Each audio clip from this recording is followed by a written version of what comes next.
2021년 맥추감사주일입니다. 맥추감사주일은 함께 저희들이 농사 지은 첫 번째 농사를 하나님 앞에 감사하는 절기이죠. 보리 농사를 짓고 지키는 감사절기입니다.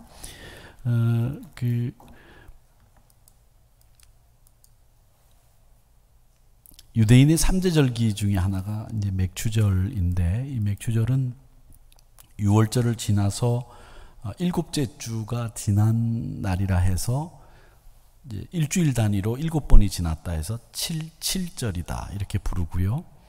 6월절은 누룩 없는 떡을 먹지 않습니까? 그래서 무교절이라 이렇게 부르기도 합니다. 근데 그 무교절 둘째 날부터 이렇게 계산을 하면 50일째가 되는 날이 이 날입니다. 그래서 오순절이라고도 부릅니다. 그래서 맥추절은 77절 오순절 이렇게 부른다 생각을 하시면 되는데, 이 맥추절은 이스라엘 백성들이 광야에서도 이제 지키기 시작을 했지만 노예 생활, 청산, 그리고 광야 생활 40년, 꿈에 그리던 가나안 땅에 들어가서 첫 농사를 지어서 처음 열매를 거둔 엄청난 감격을 맛보고 지킨 절기입니다. 그래서 이스라엘 백성들에게 있어서 맥추절은 노예 생활 청산, 가나안 40년의 인도하심과 보호하심, 그리고 감격스러운 가나안 생활의 열매, 추수,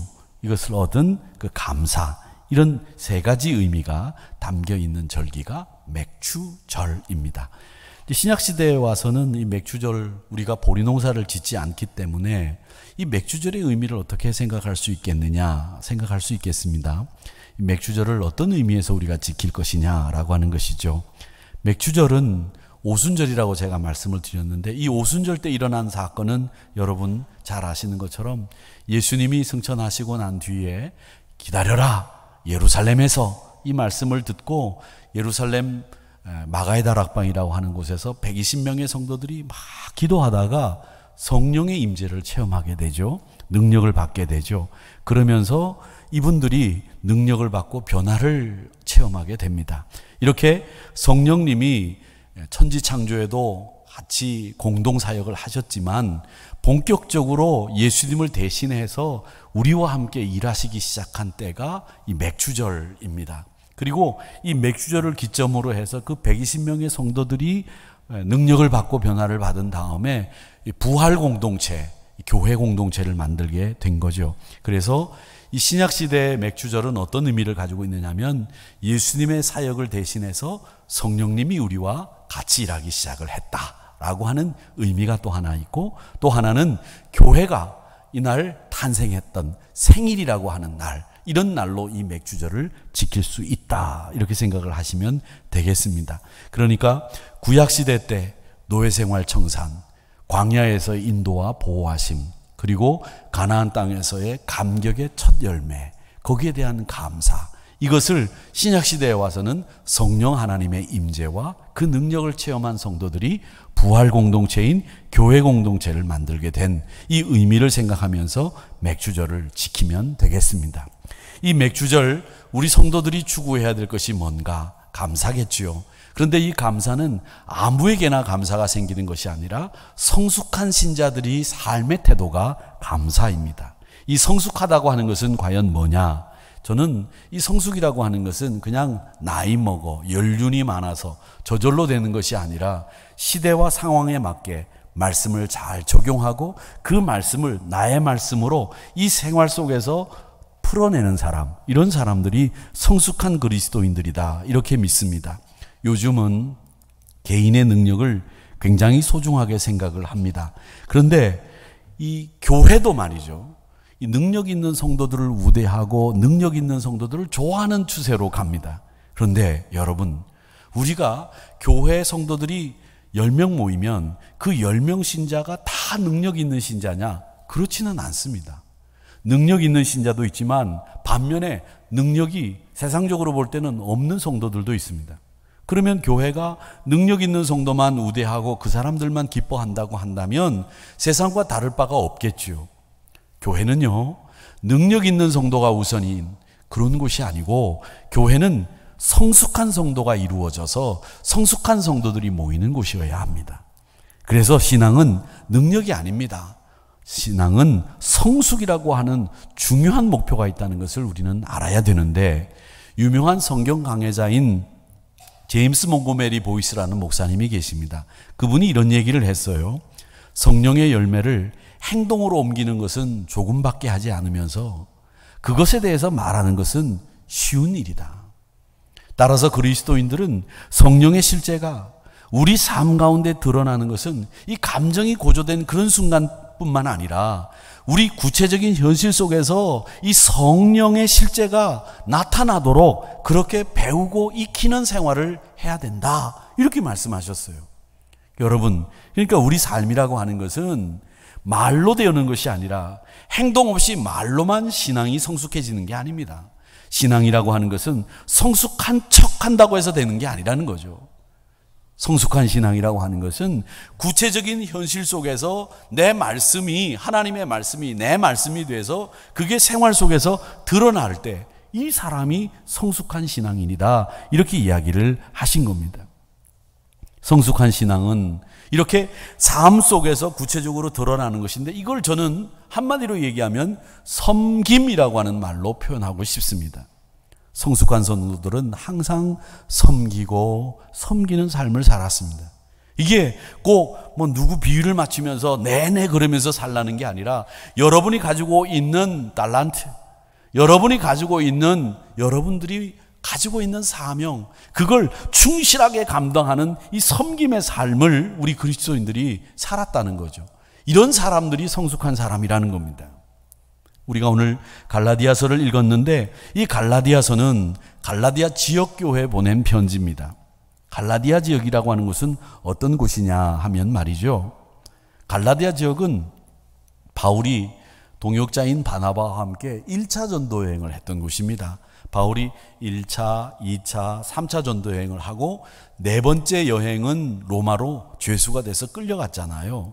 근데 처음 안디옥 교회로부터 파송을 받아서 첫 번째 했던 이 선교 여행, 전도 여행에서 그 지역이 어디였느냐 하면 이 갈라디아 지역이었습니다. 이 갈라디아 지역은 지금의 터키 중앙부, 가장 중앙에 있는 지역인데, 이게 제일 먼저 전도를 했기 때문에 바울에게는 남다른 의미가 있었던 곳이겠죠. 근데 이곳에서 소식이 들려옵니다. 어떤 소식들이 들려오느냐? 그리스도를 떠나는 사람이 생긴다는 거예요. 이유는 왜 그러냐 그랬더니, 율법주의자들이 그리스도를 믿는 신자들을 혼란케 하고 교란하게 해서 그리스도에게서 떠나게 한다는 거죠. 그래서 갈라디아 교인들에게 편지를 썼습니다. 야, 너희들 율법주의를 경계해라. 율법이라고 하는 것이 뭔지 아니? 율법은 몽학선생이야. 이 몽학선생이라고 하는 사람은 어떤 사람이냐면 기초를 가르치는 사람이에요. 가나다라를 가르치는 사람이지 작문을 가르치는 사람이 아니고 필력을 높여주는 사람이 아니에요. 이 몽학선생이 바로 율법이야. 그 몽학선생에 지나지 않는 율법에 얽매여서 진짜 진리인 그리스도의 복음에서 떠나? 이건 안 될 일이다. 이렇게 이야기를 하는 거죠. 바울이 경계하라고 한 이 율법주의자들은 어떤 사람들이냐? 율법이라고 하는 것은 딱 기준이 있습니다. 기준. 그 기준에 못 미치면 정죄해요. 그 기준에 못 미치면 판단합니다. 그 기준에 못 미치면 나쁜 사람이에요. 율법이 그런 역할을 하는 거예요. 판단하고 정죄하는 일. 이게 율법이 하는 일입니다. 그러니까 이것은 나쁘냐 좋으냐, 그러냐 그러지 않느냐, 이걸 판단하는 일밖에 안 하는 거죠. 사람을 구원해내고 사람을 세우고 사람을 회복하는 일은 율법은 못합니다. 그런데 그걸 가지고 남을 판단하고 공격하고 정죄하는 일에 그 율법주의자들이 율법을 강조하면서 복음에서 떠나게 만드는 일을 하니까 이 갈라디아 교인들이 혼란해진 거예요. 그래서 율법주의자들을 경계하라고 말씀하시면서 함부로 율법을 들먹이며 복음의 진리를 왜곡시키지 말아라, 이 얘기를 이 갈라디아 교인들에게 한 편지가 갈라디아서예요. 율법은 정죄합니다. 판단합니다. 이게 율법의 역할입니다. 그런데 복음은 여러분 아시는 것처럼 우리 그리스도께서 십자가에 매달려 돌아가셔서 아무 자격 없는 우리를 살리셨습니다. 세워주셨습니다. 회복시켜 주셨습니다. 복음의 진리가 바로 그겁니다. 정죄하고 판단하는 것이 아니라 세우고 회복시켜 주시고 우리를 일으켜 세워주시는, 구원해 주시는 그 능력을, 이 복음의 능력은 가지고 있다는 겁니다. 온전히 회복할 수 있도록 돕는 자가 바로 섬기는 자이고, 그 사람이 성숙한 신자지, 내가 어른이 되었다고, 내가 많이 좀 알고 내가 먼저 믿었다고 정죄하고 판단하고, 여러분 그건 율법주의자들이 하는 일입니다. 우리 사람이 다 능력이 좋고 다 장점만 있는 게 아니라 약점도 있습니다. 누구에게나 다 약점이 있는데 우리 그리스도인들은, 복음을 믿는 사람들은 그 약점을 내 장점으로 덮어주고 안아주고 세워주고, 그러면서 같이 일할 수 있는 사람이 진짜 그리스도의 성숙한 모습을 가지고 있는 사람들이에요. 흠을 드러내고 비판하고 험하고 이런 것들이 우리 그리스도인들에게는 본성과는 거리가 멀다는 거예요. 성숙한 신자들은 이렇게 복음으로 무장한 신자들입니다. 그래서 갈라디아서 1장 7절에서는 뭐라고 말씀하시느냐 하면, 다른 복음은 없다. 어떤 사람들이 너희를 교란해서 그리스도의 복음을 변하게 하려고 하는데, 복음은 하나다. 세운다. 복음은 회복시킨다. 복음은 너희들을 구원한다. 이걸 너희들이 잘 알고 있어야지 정죄하고 판단하는 율법주의자들 앞에 교란되면 안 된다. 이 얘기를 하시는 겁니다. 성숙한 신자들은 섬기는 신자들이고요. 성숙한 신자들은요, 그래서 기대고 싶은 사람이고 의지하고 싶어지는 사람들입니다. 여러분, 열왕기하 5장에 보면 성숙하지 못한 사람들의 이야기가 기록되어 있습니다. 잘 아는 아람 군대 장관 나만의 이야기입니다. 여기에 보면 이 사건과 관련된 5명이 소개되고 있습니다. 누가 소개되고 있느냐? 제일 주인공인 아람의 군대 장관이라고 하는 국방부 장관에 해당되는 나만이라는 사람이 나옵니다. 문둥병이 걸려서 피부 팔뚝이 이렇게 보면 뭐가 많이 났죠? 보십시오. 그렇죠? 보이십니까? 눈을 감고 있으면 안 보입니다. 눈을 뜨면 보입니다. 아람 왕이 나오고 그 다음에 북왕국 이스라엘 왕이 나옵니다. 제일 귀여운 사람은 나만의 여종입니다. 그렇죠? 아주 귀엽게 생겼죠, 캐릭터가. 이스라엘 출신입니다. 그 다음에 그 유명한 엘리사 선지자, 이렇게 5명이 등장하는 이야기가 열왕기하 5장에 나오는 나만 장군의 문둥병 사건에 나오는 인물들입니다. 저는 이 이야기를 요단강에 들어가서 7번 몸을 씻어서 나았다는 얘기를 하려고 하는 게 아니라, 여기에 등장하는 인물들 가운데에서 어떤 사람이 성숙한 사람이고 어떤 사람이 미성숙한 사람인지 그것을 한번 얘기해 보려고 하는 거예요.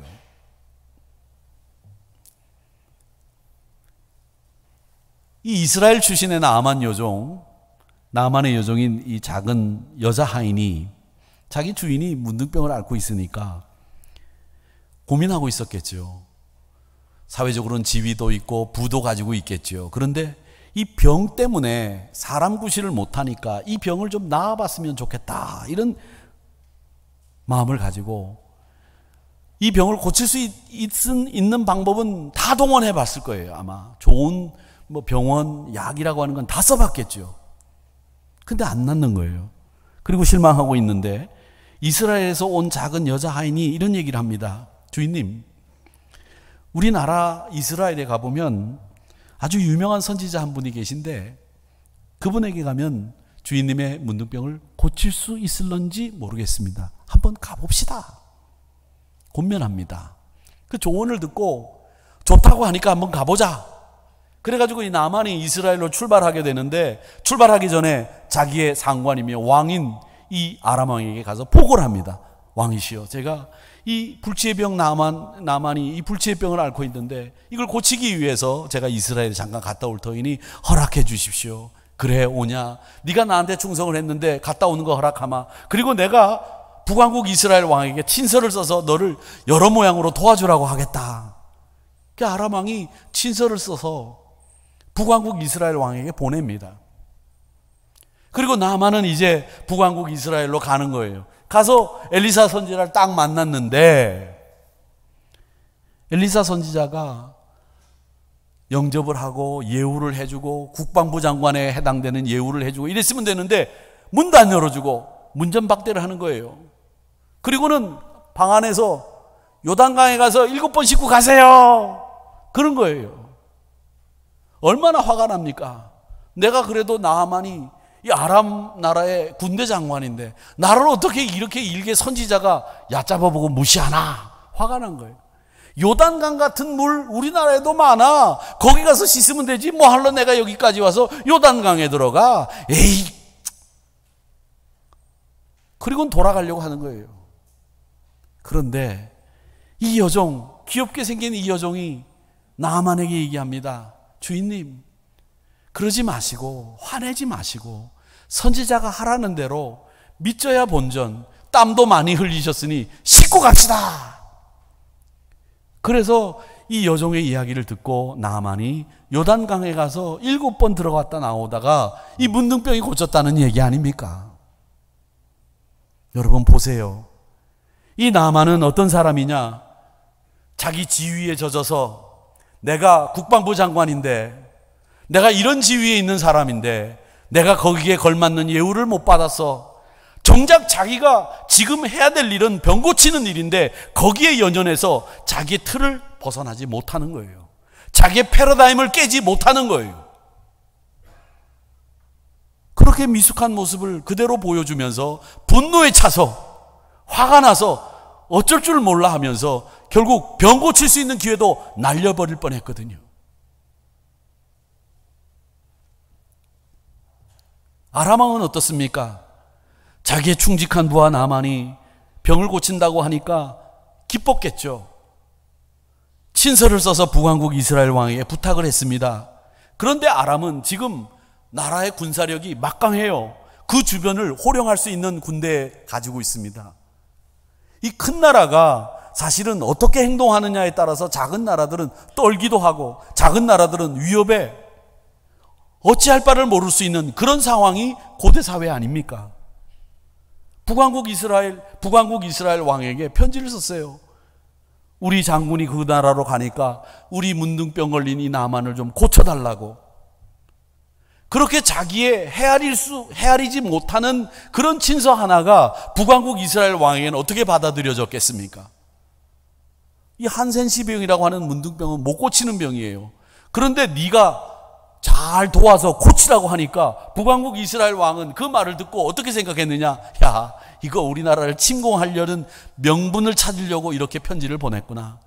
이제 이 장군이 고치지 못하면 그걸 못했다고 그 빌미로 공격을 해올 텐데 큰일 났다. 옷을 찢고 하나님 전에 올라가서 하나님, 이 나라를 풍전등화의 위기에서 지켜주세요. 그렇게 기도하게 된 거죠. 아람 왕의 남을 배려하고 헤아릴 줄 모르는 이런 부족한 행동과 처신이 여기에 나타납니다. 북왕국 이스라엘 왕의 성급하고 경솔한 판단이 여기에 드러납니다. 이 열왕기하 5장에 나오는 이 나만의 이야기는 믿음으로 요단강에 들어가서 7번 몸을 씻음으로 문둥병이 나았다는 이야기보다도 미숙하고 성숙하지 못한 사람들의 행동들이 여실히 그대로 드러나는 사건입니다. 얼마나 경솔하고 성급한 판단들을 우리는 합니까? 한 발짝 뒤로 물러나서 한 번만 살피고 좌우를 분별하면 얼마든지 정확하게 판단할 수 있는 이런 상황이고 이런 머리를 가졌는데도 불구하고 그런 여유 없이 즉각 듣는 대로 말하고 즉각 보는 대로 행동하는 이런 것들 때문에 우리가 미숙한, 성급한, 성급하고 경솔한 판단을 해서 우리들이 얼마나 이를 그르치고 있는지를 보십시오. 남을 헤아릴 줄 모르는 친서, 그것이 사랑하는 마음에서 비롯됐다고는 하나 상대방에게 이것이 어떤 영향력을 미칠는지 모르는 이런 행동들 지도자들이 하고 있는 거죠. 또 자기의 분을 억제하지 못하고 자기가 예우받지 못하고 내가 경우에 맞는 대접을 받지 못했다고 자기가 정작 해야 될 일은 병 고치는 일인데 그것을 위해서라면 뭐든지 할 수 있어야 되는데 그것마저도 자기의 패러다임에서 벗어나지를 못해서 깨우쳐 나오지 못하는 이 나만을 보세요.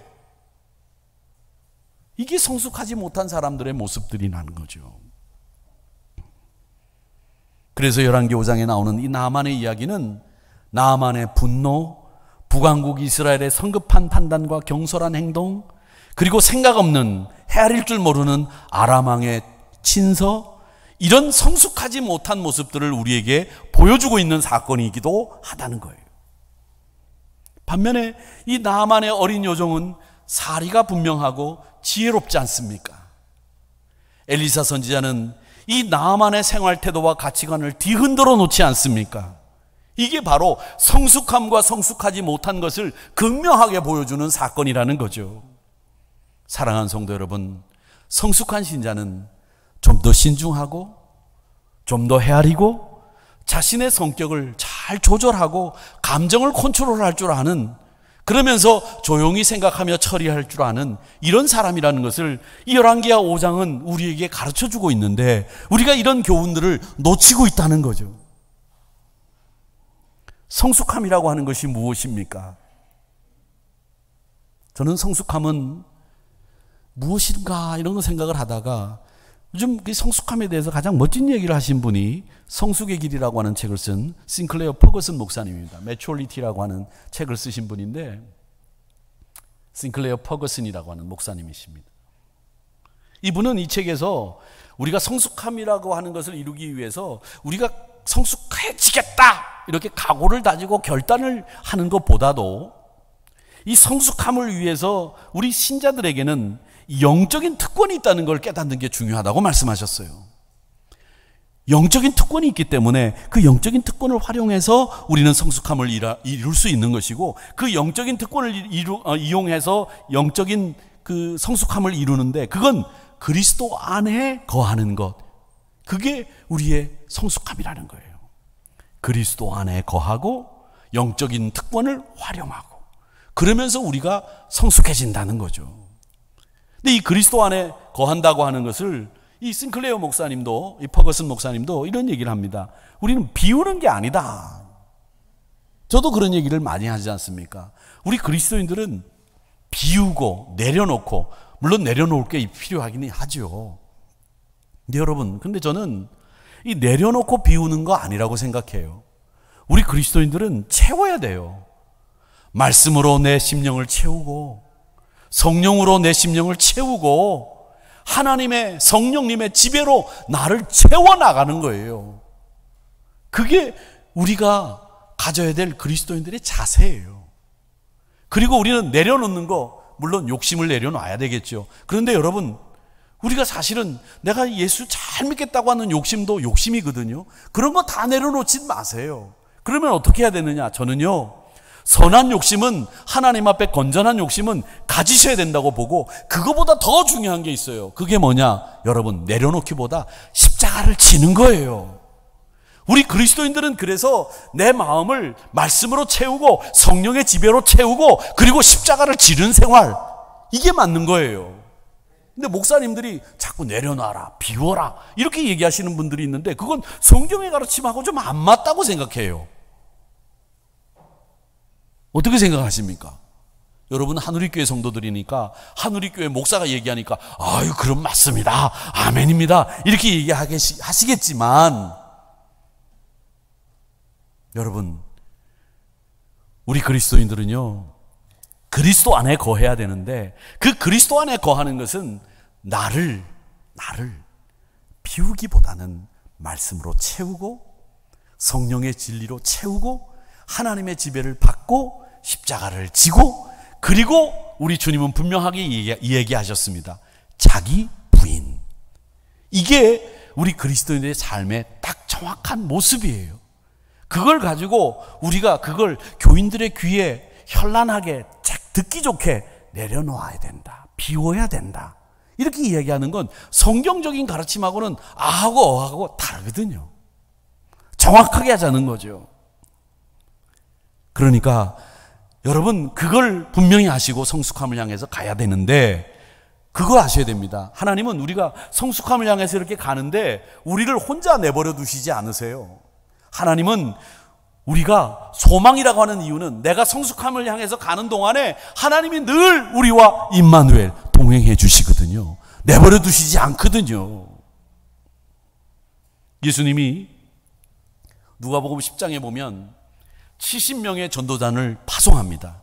둘씩 짝지어서 파송을 하는데, 그 파송하시면서 파송사가 기록되어 있어요. 그 파송사를 보면 예수님이 전도단을 보낼 때 어떤 마음을 가지셨는지 딱 나와요. 그 누가복음 10장의 내용에 보면 3절에 보면 예수님의 마음이 제일 먼저 표현되어 있어요. 갈지어다. 네가 이제 복음을 들고 나가는데 내가 너희를 보내는 것이 꼭 어린 양을 이리 가운데로 보내는 것 같다. 이런 예수님의 마음을 말씀하셨어요. 얼마나 조마조마하겠어요. 고난과 핍박이 기다리고 있는 그 복음 전도의 길에 너희들을 보내는 것이 꼭 어린 양을 이리 가운데로 보내는 것 같다. 이렇게 예수님이 당신의 마음을 표현했고요. 그리고 4절에 보면 뭐라고 말씀하시냐면 전도대원들에게 이렇게 얘기합니다. 전대, 배낭, 신발 가지지 말고 또 길에서 누구를 만나든지 인사하지 마라. 이렇게 말씀하셨습니다. 여러분, 요즘 우리가 신는 신발은 굉장히 좋은 신발들이라 1년 신어도 헤어지지가 않죠. 그런데 옛날 신발들은 일주일만 신어도 헤어져서 바꿔 신어야 됩니다. 길을 멀리 가려면 신발이 두세 개는 있어야 됩니다. 근데 신을 가지지 말라뇨. 또 그리고 밥을 먹든지 물을 먹든지 뭘 하더라도 약간의 여비는 있어야 됩니다. 그런데 전대를 가지지 말라뇨. 또 그리고 뭐라고 말씀하시냐면 배낭도 짊어지지 마라. 아무리 옛날이라고 하지만 내가 꼭 가지고 다녀야 되는 것들이 있지 않습니까? 지금은 칫솔도 가져가야 되고 비누도 가져가야 되고 내가 쓰는 화장품도 가져가야 되고, 어떤 사람은 말이죠, 다른 베개를 베면 잠을 못 잔다고 해서 베개도 가지고 다니는 사람도 있어요. 저는 아닙니다. 저는 아니에요. 그런데 그런 것도 가지고 다니지 말라는 거예요. 그리고 또 뭐라고 말씀하시냐면 길에서 누구를 만나든지 문안도 하지 마라. 길에서 아는 사람 만났는데 아버님 친구예요. 모른 척 하라는 거예요. 도대체 이게 무슨 말이냐는 거죠. 모른 척 한다는 말은 요즘에 젊은 사람들은 이렇게 얘기하더라고요. 죄송합니다. 쌩깐다.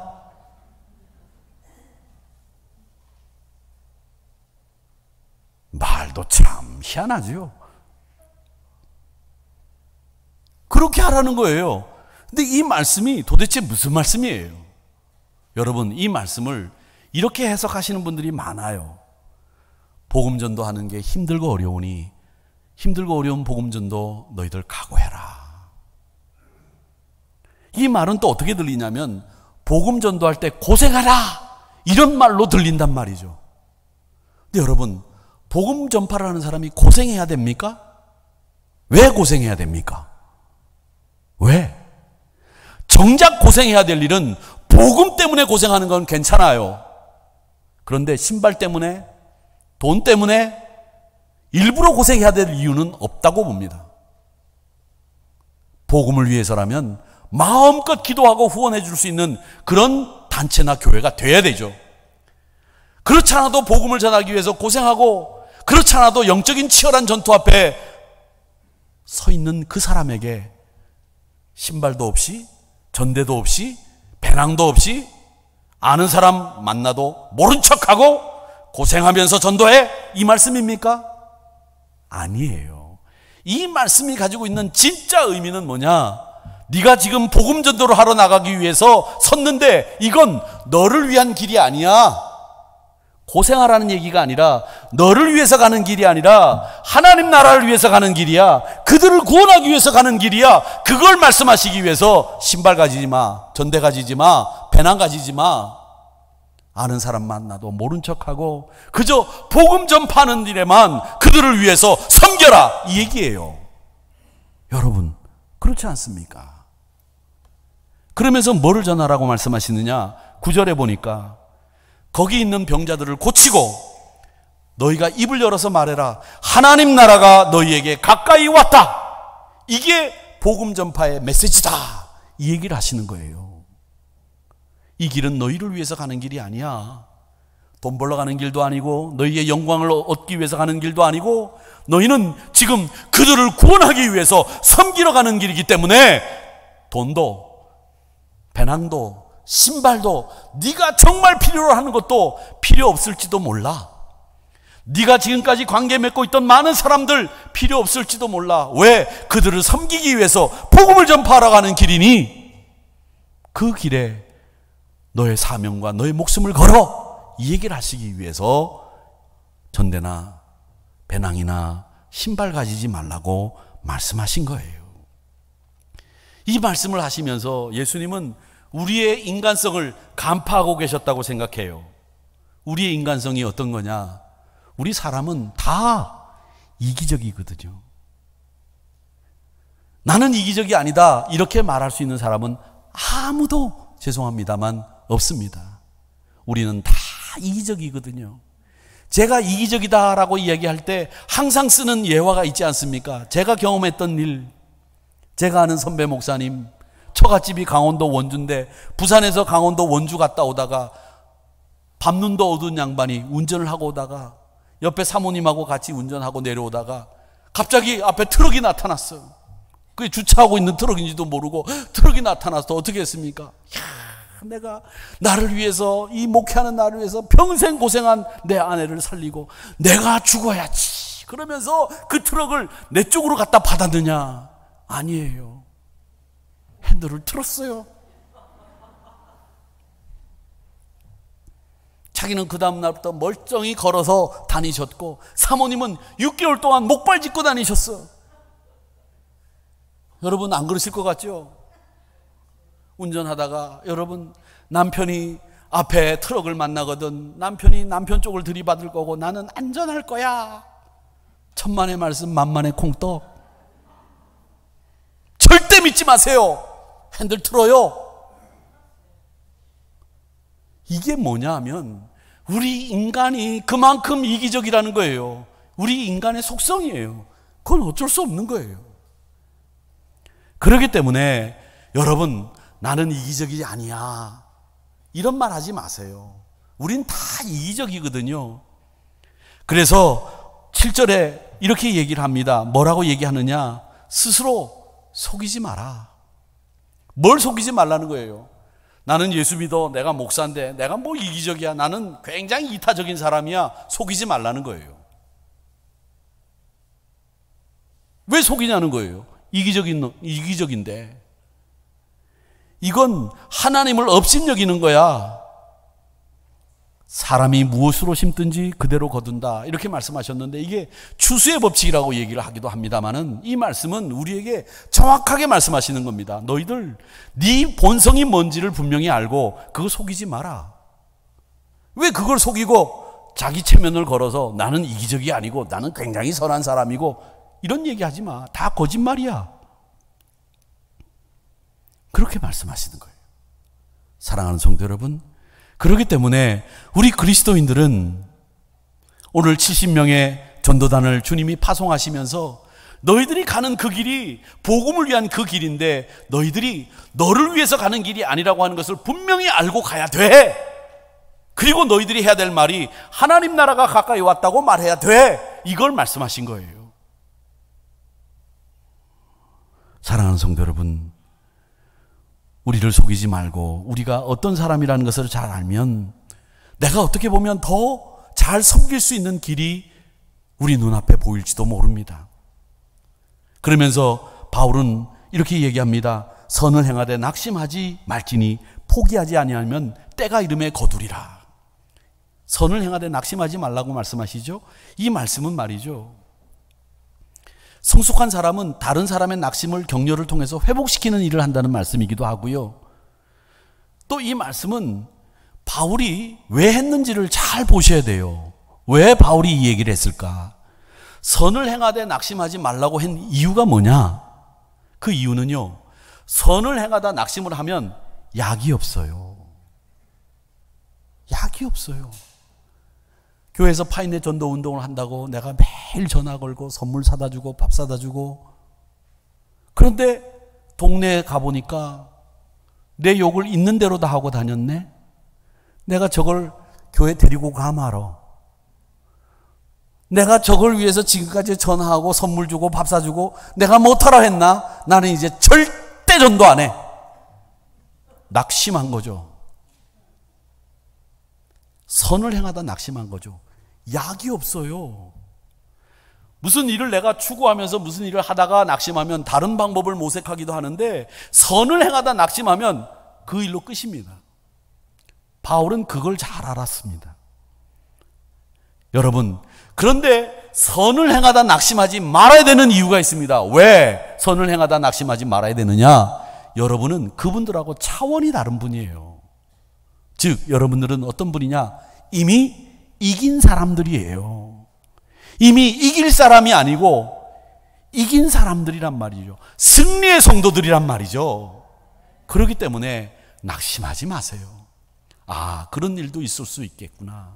그러나 하나님이 저도 꼭 구원하시리라고 한 믿음을 가지고 내 승리를 하나님 앞에 감사하면서 살아가는 사람들이에요. 여러분은 승리하셨기 때문에 여러분이 하시는 일을 또 승리로 만들 수도 있는 거예요. 그래서 낙심하지 마세요. 우리가 이제 비가 이제 오면 스포츠 경기가 예정돼 있다가 비 때문에 취소가 되면 옛날에 했던 그 우리나라에서 이제 했던 우리나라 선수들이 했던 그 명경기 장면들을 보여줍니다. 다시 보여주는 장면 중에서 제일 많이 보여주는 게 뭐냐면 2002년 월드컵 때 경기를 제일 많이 보여줘요. 그 경기 중에서 2002년 월드컵 경기 중에서 제일 많이 보여주는 게 한국하고 이태리하고 붙었던 거. 이탈리아. 그 다음에 포르투갈. 이탈리아한테 경기를 할 때는 너무 많이 봐가지고 제 머릿속에 싹 기억이 돼 있어요. 먼저 우리가 한 골을 먹죠. 코너킥으로 먹었어요. 헤딩골로. 그런 다음에 안정환이 페널티킥을 얻었는데 안정환이 실축을 해서 못 넣었어요. 그리고 난 뒤에 조마조마 1대0으로 끝나는가 싶은데 설기현이 왼발로 동점골을 넣었어요. 기억나세요?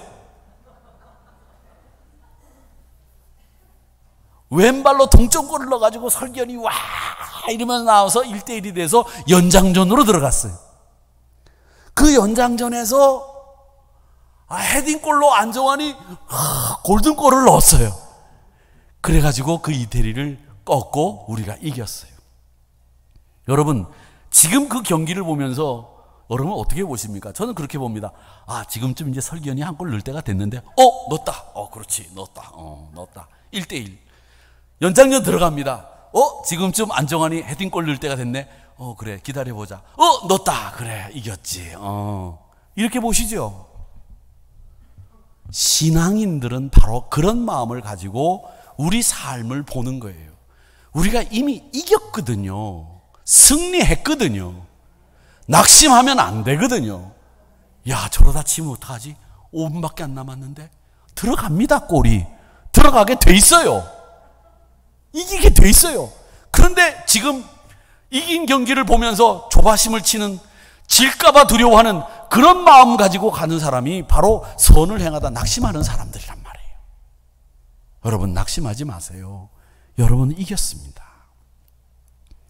그리고 신앙은요, 우리 신앙은 이 교회 권세가 크다는 걸 꼭 아셔야 됩니다. 교회 권세. 에베소서 3장 9절 10절의 말씀해 보시면 영원부터 만물을 창조하신 하나님 속에 감추어졌던 비밀의 경륜이 어떤 것을 드러내게 하려 하십니다. 그런 다음에 10절에 보니까 이는 이제 교회로 말미암아 하늘에 있는 통치자들과 권세들에게 하나님의 각종 지혜를 알게 하려 하심이니. 하늘에 있는 통치자들, 권세들에게 하나님의 지혜를 알게 하는 그 사람은 누구냐? 교회로 말미암아 하나님의 지혜를 알린다. 이렇게 얘기하셨거든요. 교회 권세가 얼마나 큰지, 정세 권세들, 그 정사자들과 하늘의 정권을 가지고 있는 통치자들과 권세자들에게 하나님의 지혜를 알게 하려고 교회를 세우게 하셨다는 거예요. 그 어떤 것보다 교회 권세가 크다는 걸 말씀하시고 있습니다. 이 교회 일원이 된 것에 대해서 여러분 이걸 과소평가하지 마세요. 교회 일원이 된 것은 정말 하나님께서 여러분에게 주신 큰 권세를 주신 겁니다. 잘못된 왜곡된 정보로 낙심하지 마세요. 복음을 제대로 알면 낙심하지 않습니다. 성경적인 생각과 거리가 멀게 되면 낙심하게 돼요. 성경적인 생각을 여러분들 하시면 복음의 비밀을 알면 낙심하지 않는단 말이죠. 교회 권세 여러분 크다는 거예요. 지난주에 우리 교회 권사님 한 분이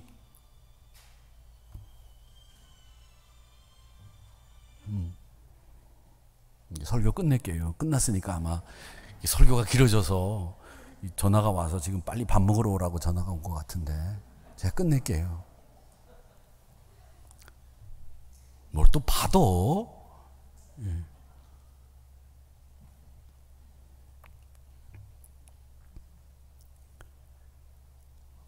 건강하신 분인데 신장 이식을 하셔서 아들 신장을 이식 받으셨어요. 요즘 신장 이식이라고 하는 게 그게 뭐 큰 수술 아니잖아요.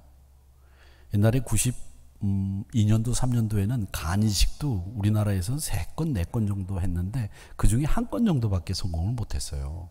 그리고 이식을 해도 그렇게 오래 살지를 못했습니다. 그 미국인을 가지고 내려오셨던 이웅평이라고 하는 분도 간 이식을 했지만 결국 몇 년 못 살고 또 돌아가셨거든요. 근데 지금은 간 이식도 뭐 작은 간을 떼가지고도 간을 전체를 안 떼어내고도 간을 떼가지고서도 이식해도 살고 건강하게 뭐 20년씩 사시는 그런 분들을 많이 봤습니다.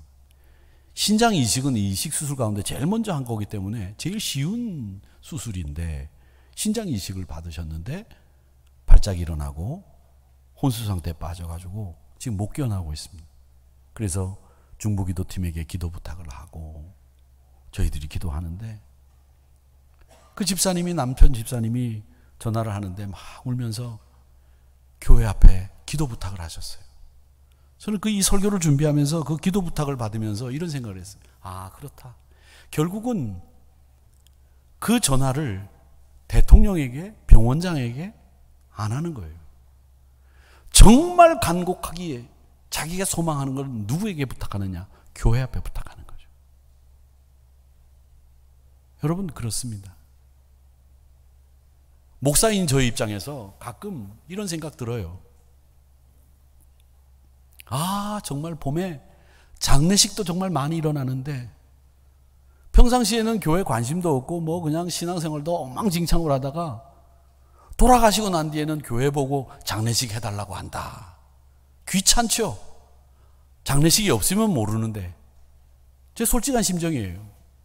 그런데 교회 부탁하면 저는 거절하지 않습니다. 그리고 될 수 있는 대로 우리 교회가 해드리려고 합니다. 왜? 이 세상에 그 어떤 것도 교회만큼 마지막으로 비비고 또 의지할 데가 없기 때문이죠. 교회가 거기서 외면하면 안 되기 때문이에요. 교회만큼은 어떤 일이 있어도 어떤 상황이 생겨도 힘들고 어려운 사람들에게 달려가는 곳이 교회이기 때문에 그가 살았을 때 교회 앞에 어떤 일을 했어도 그가 어렵다고 손 내밀 때는 손을 잡아주는 게 교회거든요. 그래야 해요. 그건 뭘 얘기하느냐? 이 세상의 권세보다도 더 큰 하나님의 권세가 이 교회에 있기 때문에 교회는 그들을 향해서 손을 뻗어주고 잡아줘야 해요. 그들을 위해 기도해야 돼요. 여러분은 승리한 사람들입니다.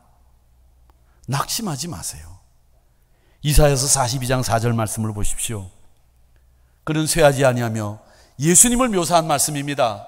예수님은 쇠하지 아니하며 낙담하지 아니하시는 분인데 이 말씀은 우리에게도 적용될 수 있는 말씀이에요. 너희들은 세상에서 이미 승리한 사람이니 쇠하지 아니하고 낙담하지 아니하고 세상의 정의를 세우게 이르리니 섬들이 그 교훈을 앙망한다. 이 섬이라고 하는 것은 고대 유대인들에게는 바다라고 하는 곳은 마귀들이 사는 악한 세력들이 사는 곳이에요. 그 가운데 있는 섬들이라고 하니까 그곳은 바다와 똑같이 악한 세력들 이런 곳이 되는 거예요. 이제 그런 세력들마저도 하나님의 교훈을 앙망하게 된다. 그러니 쇠하지 않고 낙심하지 말아라. 이렇게 얘기를 합니다. 율법주의자들은 사람을 정죄하고 판단하는 일을 했습니다. 그러나 복음은 사람을 세우고 회복시켜 주시고 구원시키는 일을 합니다. 그런데 갈라디아 교인들이 그 율법주의자들의 이야기를 듣고 사람의 시선을 의식하기 시작한 거예요. 거기에 대해서 사도 바울은 갈라디아서 1장 10절에서 뭐라고 얘기를 하느냐? 내가 사람들에게 좋게 하랴, 하나님께 좋게 하랴, 그렇게 말씀하시고 있습니다. 여러분, 사람의 눈이 무섭습니까? 오늘 이 말씀을 잘 들으세요. 사람의 눈 앞에서 사람의 눈에 좋게 보이게 하려고 행동하지 마세요. 그건 오늘 이 말씀이 그대로 지적하고 있는 말씀입니다.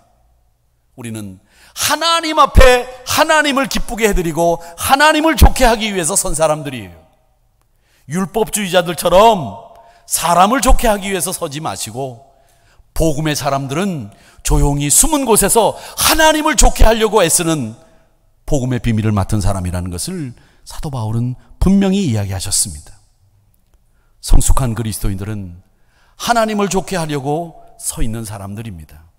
내가 받은 은혜, 내가 받은 믿음을 사람들 앞에 자랑하기보다는 섬기는 데 사용하면서 하나님을 좋게 하는 데 애를 쓴 이 사도 바울의 성숙한 그리스도인의 모습을 이 맥주절 여러분의 모습으로 삼기를 주님의 이름으로 축복합니다.